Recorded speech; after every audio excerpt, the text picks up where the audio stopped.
తెలంగాణలో రైతులు పండించినటువంటి వడ్ల విషయంలో రాజకీయ రచ్చ కొనసాగుతోంది. ఒకవైపు బీజేపీ పైన కాంగ్రెస్ దుమ్మెత్తిపోస్తూ ఉంటే మరొక వైపు కాంగ్రెస్ సంబంధించిన నేతలపైన బీజేపీ దుమ్మెత్తిపోస్తున్నటువంటి సందర్భం చూస్తూ ఉన్నాం. మనతో పాటుగా మాట్లాడడానికి బీజేఎల్పీ ఉపనేత పాయల్ శంకర్ ఉన్నారు. సార్ నమస్తే. మొత్తానికి మీరు కూడా 3 రోజుల పాటు రైతుల కళ్ళల దగ్గరికి వెళ్ళారు. ఏం గమనించారు? కేంద్ర ప్రభుత్వం అందే తప్పంటూ కాంగ్రెస్ చెప్తాను, దానికి ఏం సమాధానం చెప్తారు? ఈ తెలంగాణ రాష్ట్రంలో రైతుల గోసపుచ్చుకుంటుంటుంది కాంగ్రెస్ పార్టీ. ఈ ప్రభుత్వం చేతగానితనాన్ని కేంద్రం మీద రుద్దాలనే ప్రయత్నం చేస్తున్నది. మేము మార్కెట్ యార్డ్లకు వెళ్ళినప్పుడు, ఐకేపీ సెంటర్లకు వెళ్ళినప్పుడు రైతులు పడుతున్నటువంటి బాధలుంటాయి. మానవత్వం ఉన్నటువంటి ఏ మనిషికైనా కన్నీళ్ళు రాక తప్పదు. రైతు తన పంట పండించడానికి ఎంతనైతే కష్టపడతాడో, పంట అమ్ముకోవడానికి అంతకన్నా రెండింతలు ఎక్కువ కష్టపడాల్సినటువంటి పరిస్థితి వస్తూ ఉన్నది.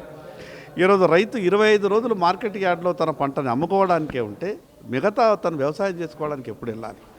ఈరోజు కేంద్రం నిధులు ఇస్తున్నది, రాష్ట్ర ప్రభుత్వ పాత్ర ఏమీ లేదు.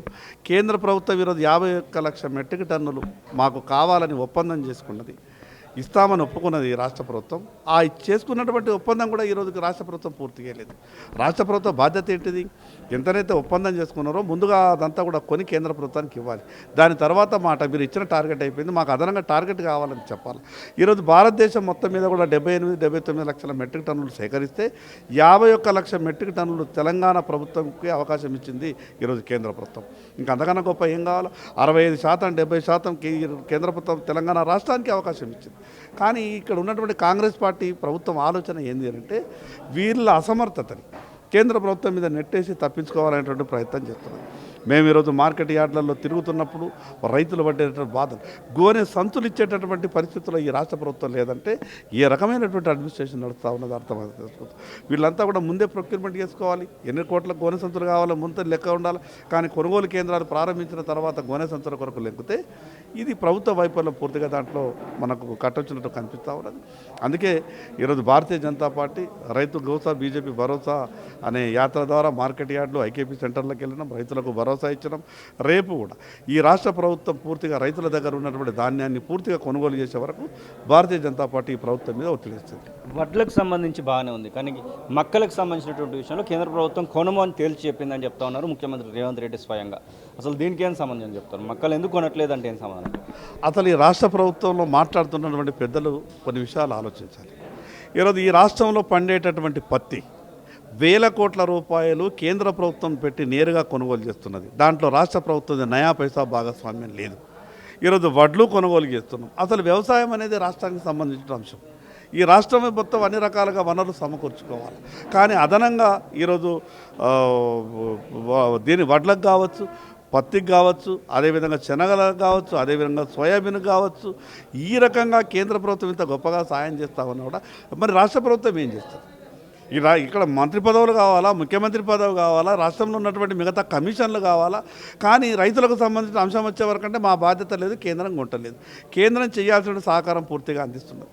కేంద్రం ఈరోజు ఇక్కడ ఉన్నటువంటి ఫుడ్ కార్పొరేషన్, తెలంగాణ రాష్ట్రానికి సంబంధించినటువంటి ఫుడ్ కార్పొరేషన్ ఎన్పిఏ అయితే ఏ బ్యాంకులో కూడా లోన్ ఇచ్చేటటువంటి పరిస్థితి లేకుంటే ఈరోజు ఆర్బీఐకి గొప్పగా స్పెషల్గా డైరెక్షన్ ఇచ్చి ఆ ఫుడ్ కార్పొరేషన్కు లోన్ ఇప్పించే పరిస్థితి కేంద్ర ప్రభుత్వం తీసుకున్నది. కాబట్టి కేంద్రం మీద నిందలేసే బదులు ఈ రాష్ట్రంలో రివ్యూ చేసుకొని ఎక్కడికక్కడ మంత్రులు కష్టపడి వాస్తవానికి ఉన్నటువంటి గ్రౌండ్ రియాలిటీ తెలుసుకొని వీళ్ళు పనులు చేస్తే బాగుంటుంది. తప్పితే ఎప్పటికీ భారతీయ జనతా పార్టీ మీద ఏడాలా, నరేంద్ర మోడీ మీద బదనాం చేయాలనే ఆలోచనతో పనిచేస్తే ఎప్పుడు కూడా సక్సెస్ కాదు.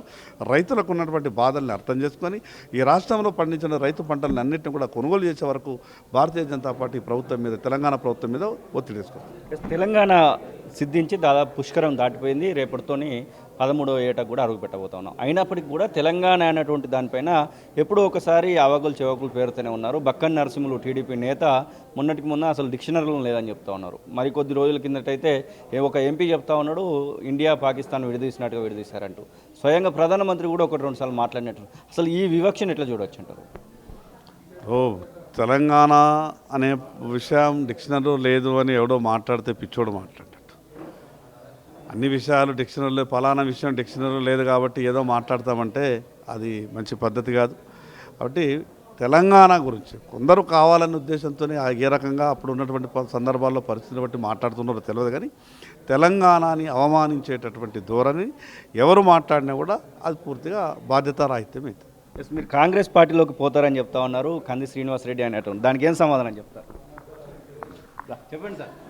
ఎస్, ఇది పరిస్థితి. పాయల్ శంకర్ మొత్తానికైతే రైతులకు సంబంధించినటువంటి విషయంలో కేంద్ర ప్రభుత్వం అన్ని రకాలైనటువంటి సహాయ సహకారాలు అందిస్తున్నటువంటి వాటిని అయితే వారు చెప్తున్న పరిస్థితి. కెమెరా పర్సన్ అజర్తో శ్రీనివాస్ తొలి వెలుగు, హైదరాబాద్.